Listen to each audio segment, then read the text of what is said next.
Well, the first thing you want to teach anybody, a child, a kid, anybody, is that you'll never earn your way to freedom. You just don't. You look around and you see, Kurt Schilling, if you remember from Boston Red Sox, made $100 million a year. He's broke, bankrupt. I asked Warren Buffett, I said, what made you the wealthiest man in the world? And he smiled and he said, 3 things. He said, living in America, great opportunities, having good genes, so I lived a long time. And he said, the last thing is compounded interest. And we all know about compound interest, but I give the example in the book of this guy, Theodore Johnson, worked for UPS. Never made more than $14,000 in income in his entire life in a year. And in old age, he was worth $70 million. And how did he do it? All he did was he took a percentage of his income. His percentage was 20%. Now, his family said, we can't save any money. But he met a friend who said, if you pretend there's a tax, and the tax just took the money away from you, and you never see it, the money just comes out of your account and goes in an investment account, you'll be financially free. So he was disciplined. He didn't look at it. It happened. $70 million by compounding. So people's mistake is, and kids don't know this, adults don't know this, that you won't earn your way there, but you can compound your way there. Yeah. What I wanted to do is say, where do you put that money? That's the trick, right? That's the secret. Well, the first trick is actually doing. Almost nobody does. Right. The second trick is you really have to understand where you're going to get hurt, because the fees. The fees are just destroy people. You have a whole chapter about the fees. I was like, this is incredible. Isn't it wild? It's nuts. Like, you lose so much money just on the fees. Well, just so people have an understanding, 96% of all mutual funds never match the market. I mean, they never beat the market. So I was just on a morning show this morning, and Michael Bloomberg's, one of his guys that has some of his money. So I'm, this is the only industry I know of where people think they can be a doctor. They think they can be a financial planner. And I said to him, well, look, the statistics, Warren Buffett taught me this. He said, Ray Dalio told me this. David Swenson, who took Yale from $1 billion to $24 billion in 2 decades. These are people telling me this. Right.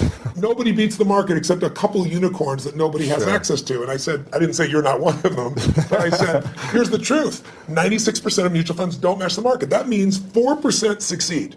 Now, what are your chances of picking the right mutual fund? People don't know what they're doing. They put their money in a 401k. They pick a mutual fund not knowing what it is. If you play blackjack, and you and I play, and you get 2 face cards, and your inner idiot says, "Hit me! I want to get 1 chance in a million. I'm going to get ace." You have an 8% chance of winning. Right. If you try to get a mutual fund, you got the 4% chance of winning. So what I show people is not only do you not get the result, thinking logically, if I hire someone else to do it, they'll do better than me. But in addition, you pay around 2,000% more than it's worth. Meaning, you get the same exact product, the same stocks. If you own the index, right? You own a piece of all of America's best companies, say the Vanguard 500 index, 500 top companies, that costs 0.17%, like less than 0.2% versus the average mutual fund is 3.17. So compounded over time. But first, just hear that. So you're just like, the average car sold in America is a Honda Civic. It's $20,000. You can get the Honda Civic for $20,000, or you can pay $350,000. That's the difference between 0.17 and 317. But if you look at it over a period of how old are you? 31. 31, okay. So let's assume you and a couple buddies at 35 managed to put aside $100,000, and you manage not to add any more money, but to grow it at 7% in spite of ups and downs in the market. And you're 65, how much money do you have? Well, if you paid 1% in fees, over those 30 years, your $100,000 became $574,000. Not bad for never adding another dime. Right. If you had 3% in fees, had the same growth, but 3% in fees, you now have $324,000. Almost half as much. $250,000, 77% less money. And you had the same return. It was just the fees. So the world, most people ask them, what are your fees? They have no clue. Right. So I've created a site where people can go, they can type it in, you find exactly what your fees are and what you should be paying. And it's highway robbery. Where in the world would you pay $2,000% more for the same exact product? You can only do it because the financial industry makes things so opaque, so convoluted, and people feel overwhelmed. And hard to understand. Very hard to understand. That's why I try to come in here and go, look, time to become the chess player, not the chess piece. Yeah. Let me teach you so you understand what's going on. It's not that complex. They use all these big words, but when you know what's going on, you don't get screwed, and more importantly, you take advantage of the system instead of letting the system take advantage of you. Yeah, I like that.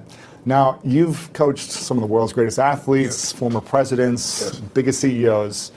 Who coaches you? I've had a lot of people asking me to ask you this question. Who mentors you? Who coaches you today? I have always looked for people that were playing the game at a different level than I am and or knew the road ahead. I always tell people anticipation is power.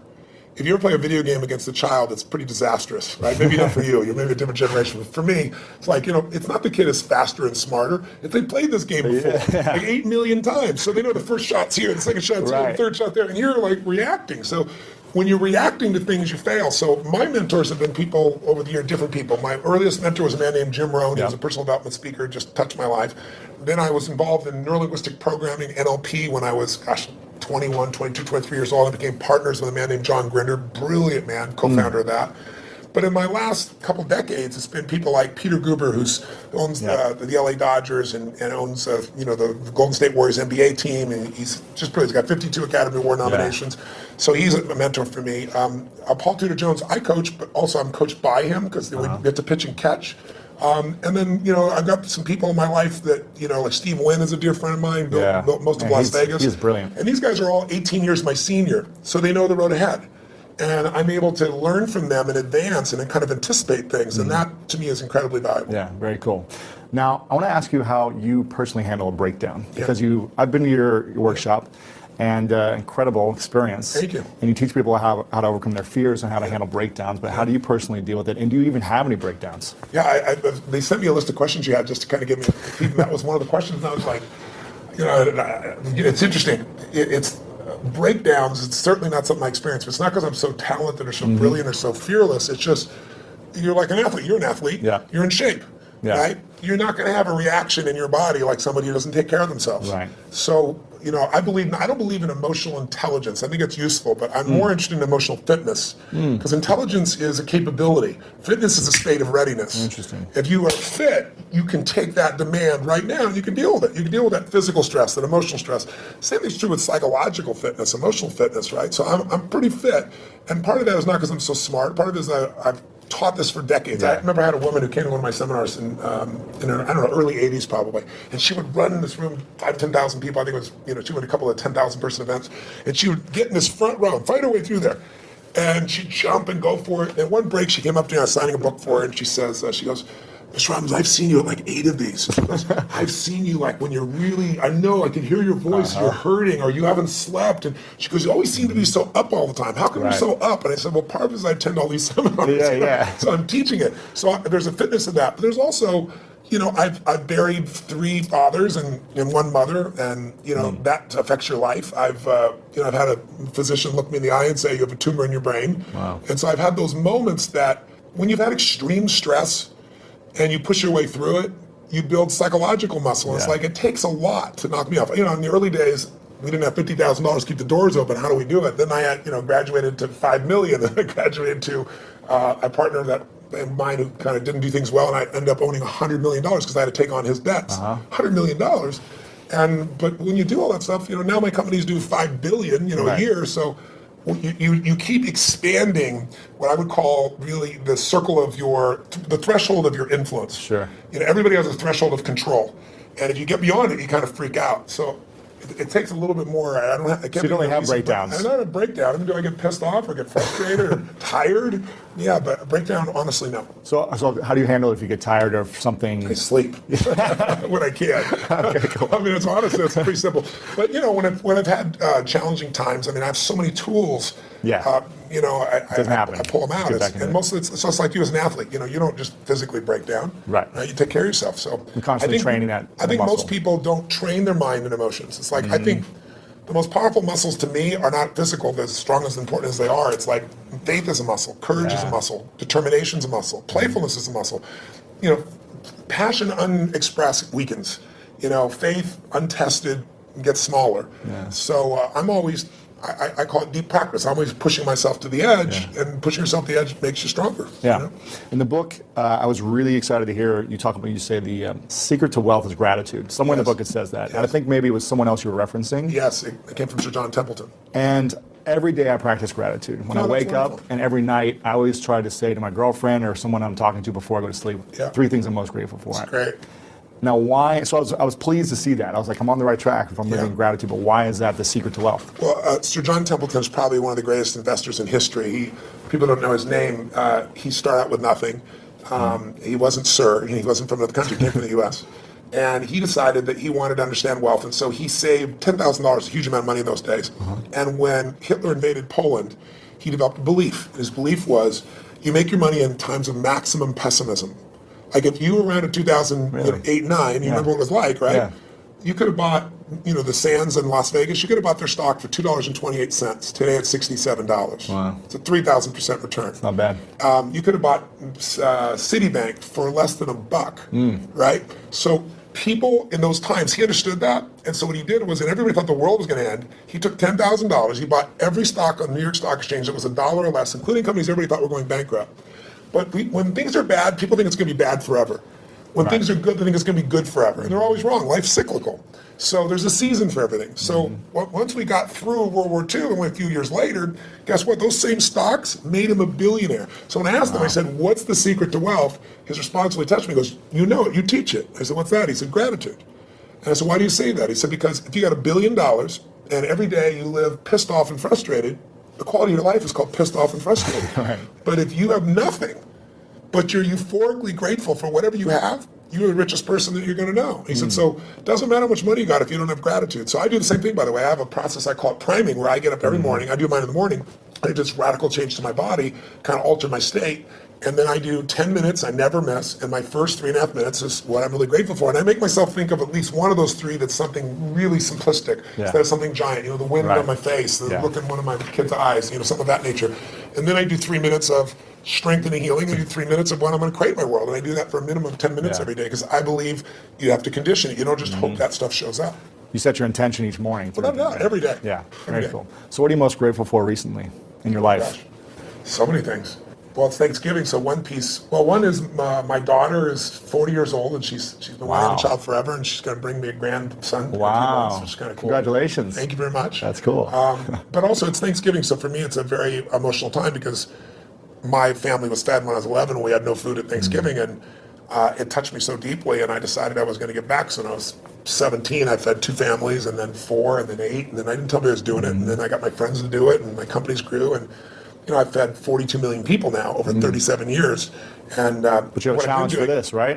This one, what I did is I decided, I'm writing this book, and in the middle of writing it, last summer, most people didn't even notice, Congress cut food stamps. They don't call it food stamps anymore, but I lived on them, so I know what they are, food stamps, with my family. Family lived on them. But they cut it by 8.7 billion, which means you eliminate 2 million people from the rolls overnight, and they still need to eat. Wow.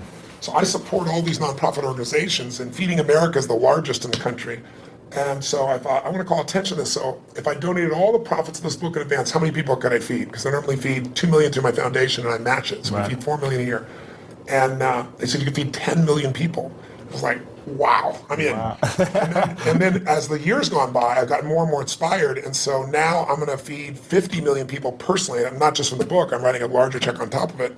But also, I'm working with Feeding America to get matching funds to feed 100 million people. Incredible. So to go from my family not being able to eat to feeding 100 million people is a pretty amazing sense of gratitude and a sense of grace. And I've done my part, but there's been grace in that as well. It's amazing. It's incredible what you're doing, and very inspiring. So thank you for doing that. So anybody who gets the book, you're feeding I'm not getting any profits for you.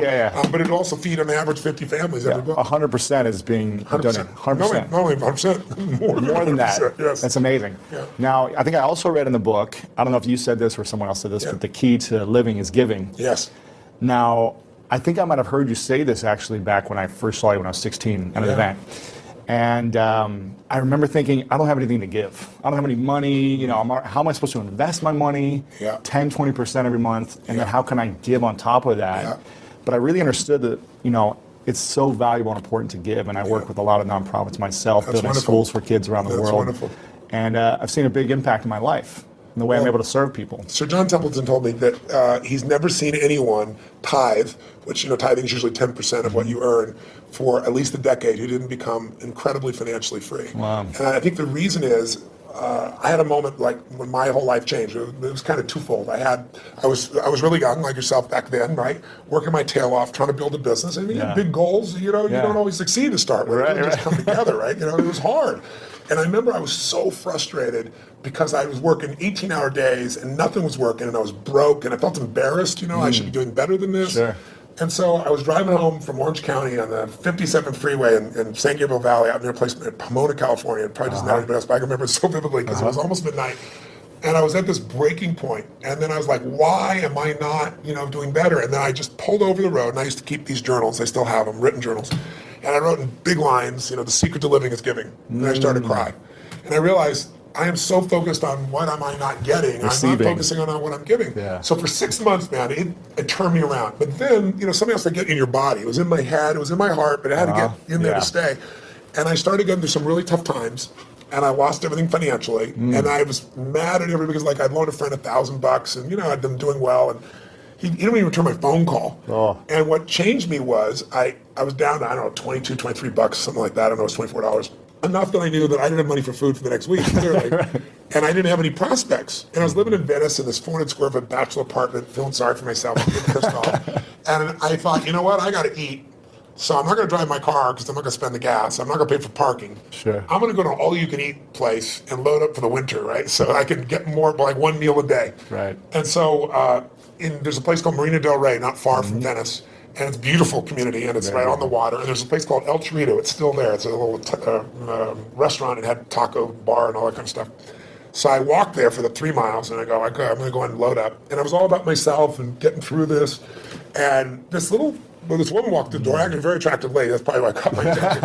And I went to see who her boyfriend is, and there's nobody up there. There's a little guy down here. It was obviously her son. And he's wearing this 3-piece suit, a little vest. He opens the door for her. He pulls out the chair for her. And it was just, he stared into his mother's eyes. I mean, it was just pierced into her eyes. I don't know what it was, but something about him was just so moving. He was such a sweet, caring, loving young man to his mother that moved me. So I paid for my meal. I don't know what was left, $17, $18. Put it back in my pocket, was left. Walked up to this young man, introduced myself, and I said, hi, I don't remember his name. I think he said his name was Ronnie. And I said, Ronnie, I said, you're a class act. I saw how you opened the door for your lady. I saw you held up the chair for your lady. He goes, she's my mom. I said, that's even more classy. Right. And I said, it's so cool that you're taking her out to lunch like this. And he goes, well, I'm not really taking her to lunch because I'm just 11 and I don't have a job, Right. I said, yes, you are. And I had no plan. I just reached in my pocket, took all the money I had, changed dollar bills, and threw it right there in front of him. He looked at me like this. He goes, I can't take that. I said, sure you can. He said, well, why? I said, because I'm bigger than you are. And he got this big grin on his face. His eyes got this big. And I just shook his hand. I didn't even look at his mom. And I just walked out the door. But the reason I tell you the story is I had no car. I had no money. I was euphoric. I was like flying home. I was like, I probably looked like an idiot, probably skipping or something. I mean, I was just, and what I felt was, I should have been like, what the hell did you just do? I have no meal. What are we going to eat? Right. I went home that night, I laid out a plan. And the plan was going to take me, 10 days, 2 weeks. So I thought, well, people fast for a week. I could fast for a week, that type of thing. And I had this great mindset about it. And I woke up the next morning, and I get the old regular snail mail shows up.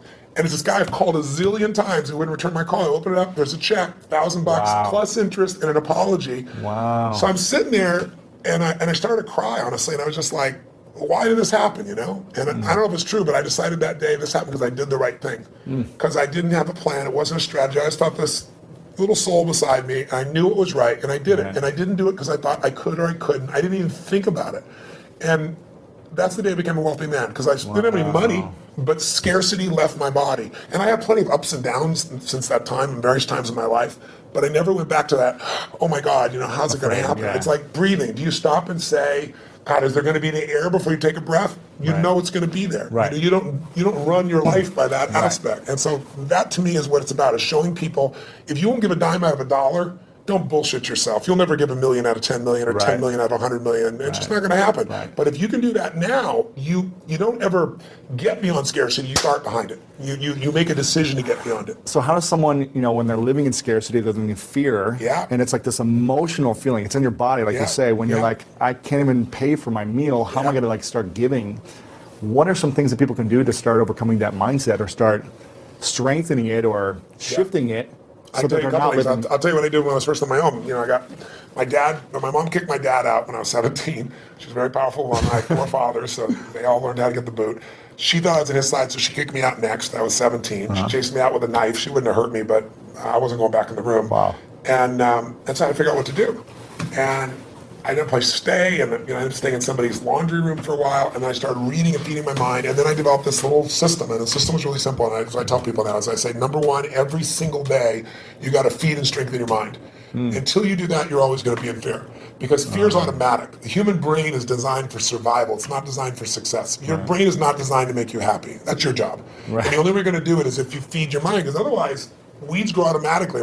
My coach and mentor, Jim Rohn, used to tell me, so Tony, every day you got to stand guard at the door of your mind. You got to watch what's going in, because if you're not careful, stuff will go in. And he said, all the times it's somebody who cares about you. He said, if your family, if your worst enemy puts sugar in your coffee, he said, what happens? I said, you got sweet coffee. He goes, what if your best friend by accident, or your family, don't mean to, they drop one drop of strychnine in your coffee, you're dead. He said, so life, sugar, and strychnine, and watch your coffee, right? Right. So every day I decided, I'm old enough, honestly, there was no internet those days. I'm pretty ancient. I used to go to the library because it's the only place you go. And I'd read biographies. I'd read people's lives, and it would make me go, wait a second, as bad as I think it is, the greatest people in the world had it worse. Sure. So there's something here. So you feed your mind.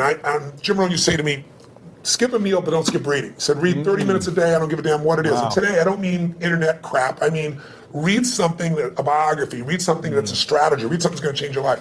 And the second thing I tell people is feeding your mind's great, but you got to also strengthen your body. And you do that as an athlete naturally.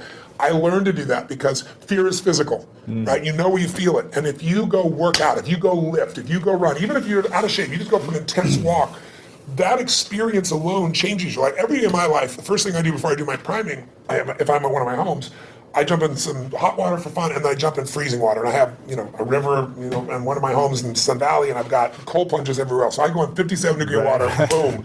And what it does is it's teaching my brain. I tell my brain what to do, and it does it. It doesn't feel like it, doesn't want to do it, and every cell in your body is alive, right? So it doesn't have to be 2 hours with something. It can be something you do for 30 seconds, but it's training your body to be strong, because a strong body creates a strong mind, and vice versa. Yeah. The third thing I tell people is find a role model.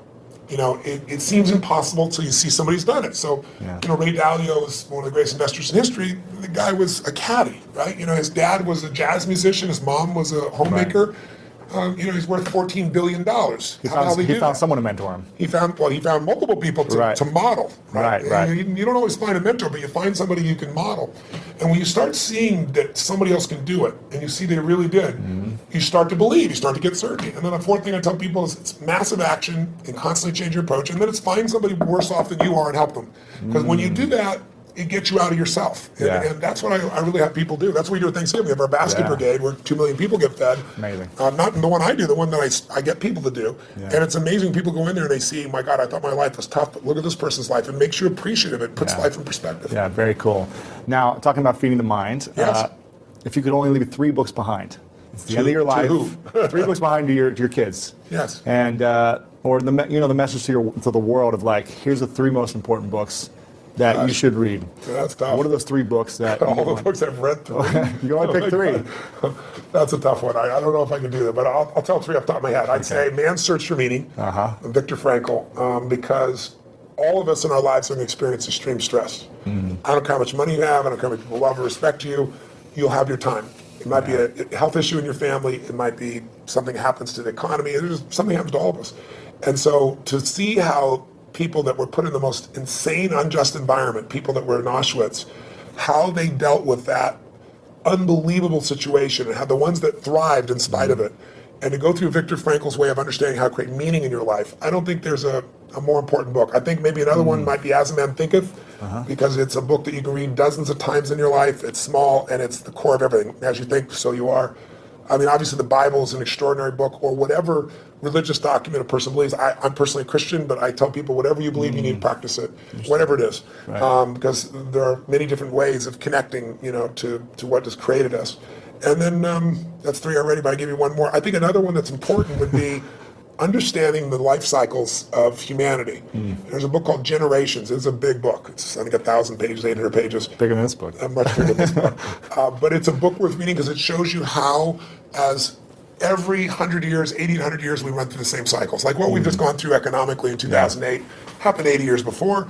And you can go through 1,000 years of Roman history and you see it. And when you begin to be able to anticipate what's coming, you know how to take advantage of the season. Some people freeze to death in the winter. People that are prepared might snowboard or ski and have a good time. So it's a brilliant book, and it's by Strauss and Howe. It's worth reading. Cool. All right, so those are 4. I'm curious, why didn't you recommend one of your books? I don't think I'm the best book in history. I'm just teasing. I'd frankly have put some in an event. Exactly, yeah. Events are incredible. This is a question from your son. Yes. And I said, is there any question you haven't asked your dad that you're still curious about?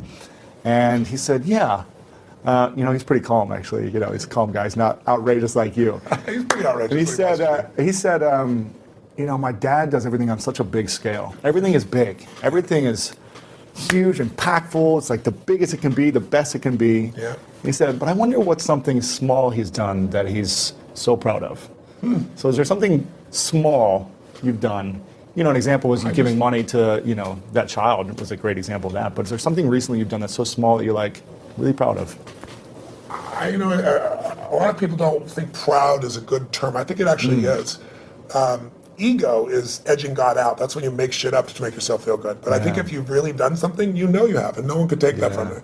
And so I'm proud of who I am as a man. I'm proud of the things that, what goes on when the camera's not on. And there are people around me all the time that will tell other people stories about what I'm really like. So I don't have to communicate that to people. It gets shared. So I don't know. There's so many things in life. I don't measure them as big versus small. Sure. My wife was somebody who would see one person and be thrilled, and I had to see 10,000. I think so. She's balanced it out for me. I feel like life is short, and while you're here, I want to have the most impact that I can. So I go deep and I go wide.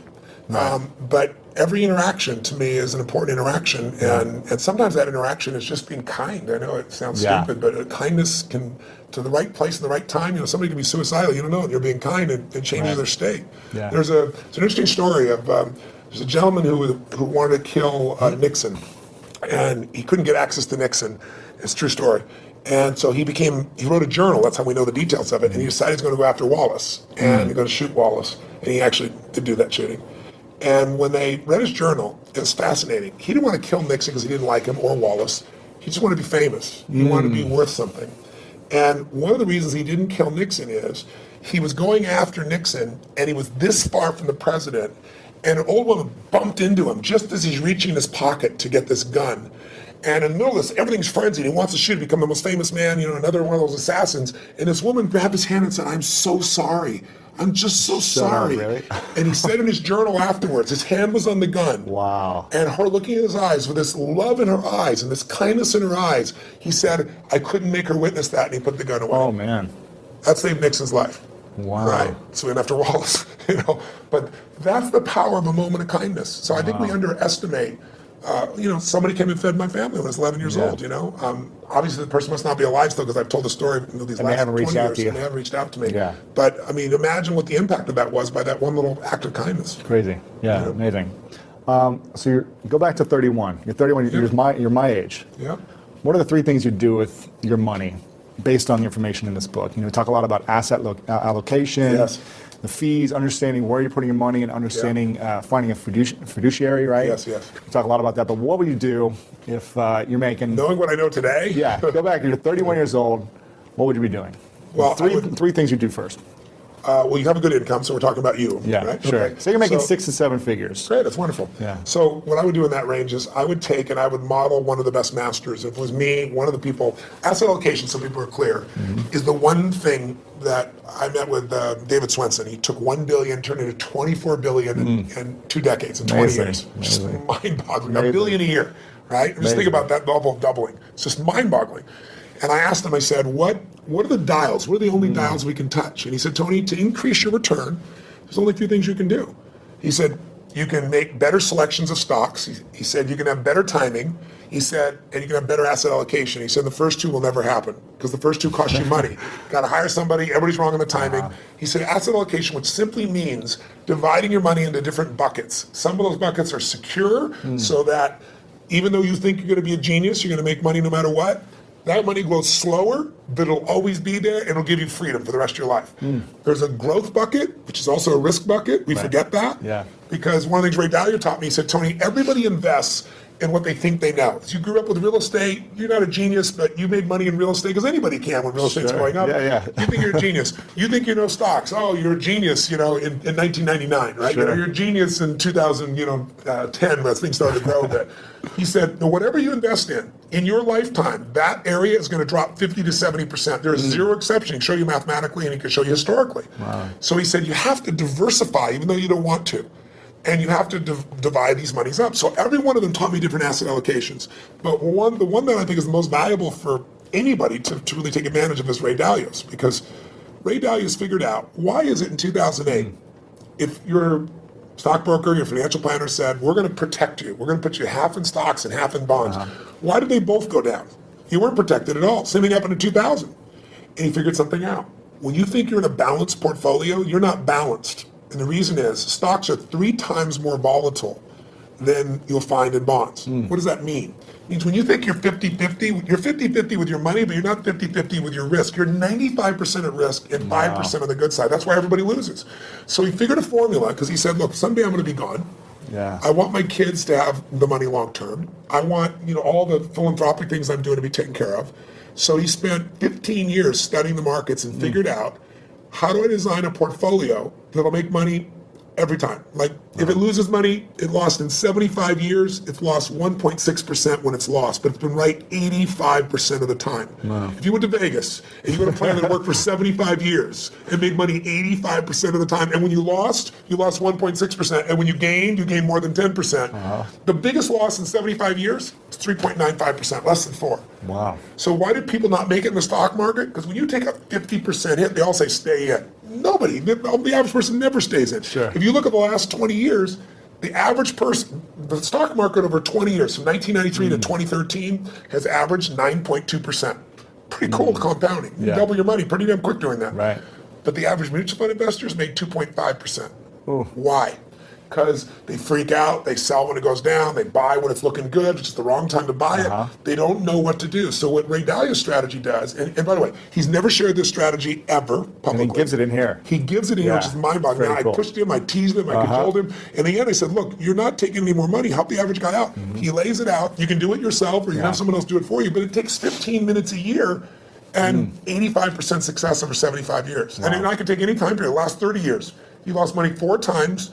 One of those was 0.003%, so it's really break even. So, and again, the most you ever lost, less than 4%, average 1.9%. So if you're looking for a plan, I'd put some money there. Then the other money that I would do is I'd take some of that money and I'd look at what are the biggest trends. I have a lot of my money also in senior housing. And the reason is twofold. It's a demographic inevitability. There's this giant wave of baby boomers, and there isn't enough senior housing to take care of them.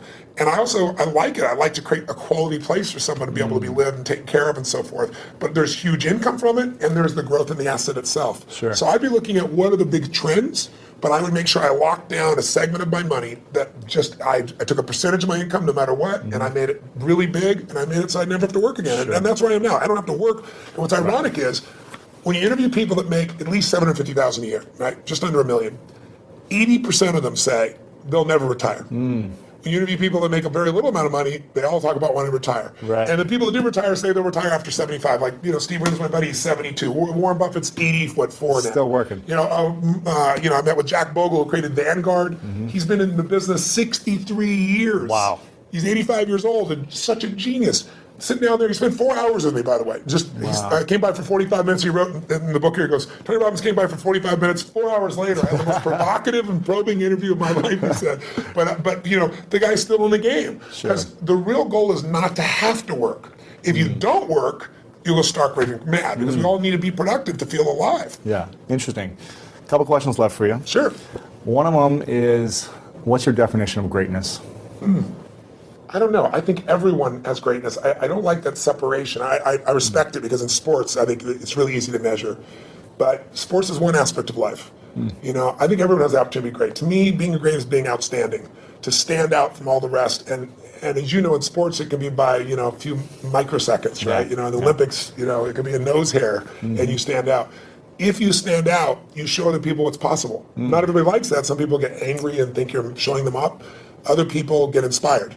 I've always been inspired by somebody who's the best in the world at what they do. And so I think greatness is somebody who just will not settle and finds a way to do, be, share, and create in life what they want, as opposed to fitting in. I think most people are trying to not be rejected. I wrote in this book, I took a quote from Aristotle saying, how do you really live your life? Well, if you don't want to upset anybody, it's really simple. Don't do anything, don't say anything, don't be anything, and everybody will like you. Know? But if you want to have a quality life, I think you just have to put yourself on the line. And so to me, greatness is people that put themselves on the line, they keep growing, they won't settle. So what's next for you? Why are you still what are you still up to? I mean, why are you going after inspiring 100 million people, feeding 100 million people? What's next? Why not? Right? It's like, what else are you doing with your life? I look at, there are lots of challenges. I mean, this is a problem I wanted to go after. It's a problem because people are being abused by a system that nobody means to abuse it. It's just, it's not an evil system. It's just, you have large corporations that are set up to make a profit, and that's their job. They're not set up to make you as an investor more profitable. So they take care of their shareholder first. So they get all the fees they can. They manipulate the system. So I want to give people freedom. You know, to me that's valuable. But you know, what I do with my life is I look at what I see that moves me. You know, I always tell people ask me about speaking, they say, you know, how do you be an effective speaker? I said, don't speak about shit you're not passionate about. You know, and you don't have a true edge where you can help somebody. If you can add massive value and you're passionate about it, then talk about it. Otherwise, shut that. You know what up? You know, that's my view. So when I find things that I'm very passionate about, I like to go deep. I think we live in a Facebook world, a Twitter world, a tweeting world, texting world, where people are, by technology, not realizing they're becoming more and more shallow. I mean, there's people ending relationships by texting now. It's like, you know, it's just, are you kidding me? They go, why is the person upset? I can't understand. Did you see this? I texted you. And I look at them going, are you kidding? But technology is making us think that our Facebook friends are our friends. I mean, give me a break. There's only a few friends you can go deep with. You can't have 10,000 friends and go deep. And I think a lot of people are dissatisfied because technology is making us go faster and faster. So I look for things to go deep in. And I think in our lives, there's a few areas that matter. Your body, your emotions, your spirit, your relationships, your economics, your business. Those half dozen or so areas I like going deep in, and I'm going to keep doing it.